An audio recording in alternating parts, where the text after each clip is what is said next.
So it's still unclear uh, what prosecutors think this retired police officer, Liu Jiasheng, may have done to break the law, but it has something to do with a law called the Anti-Infiltration Act. Can you give us an overview of what's in this law and what sorts of crimes it covers?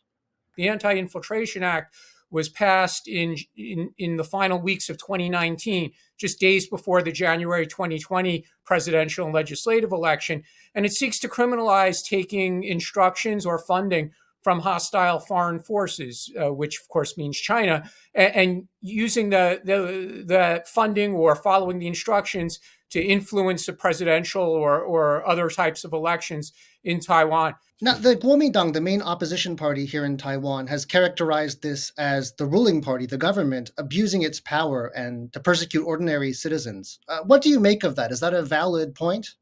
I think there's some legitimacy to that concern because although the Anti-Infiltration Act is meant to criminalize infiltrating Taiwan on behalf of hostile foreign forces, what has happened in some of these cases or alleged cases is you have a person who maybe accepted a free trip to China or was wined and dined by Chinese officials, government officials, or front organization officials, but it actually in reality has zero impact on elections in Taiwan. So sometimes there's a gap between what the law intended to criminalize and the way it's actually used.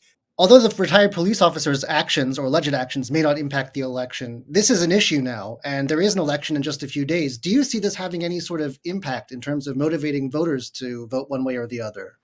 Probably not. And the reason is there's so much going on and so much campaigning or attempts to persuade voters to vote for one side or the other that I don't think this particular incident is going to rank too highly.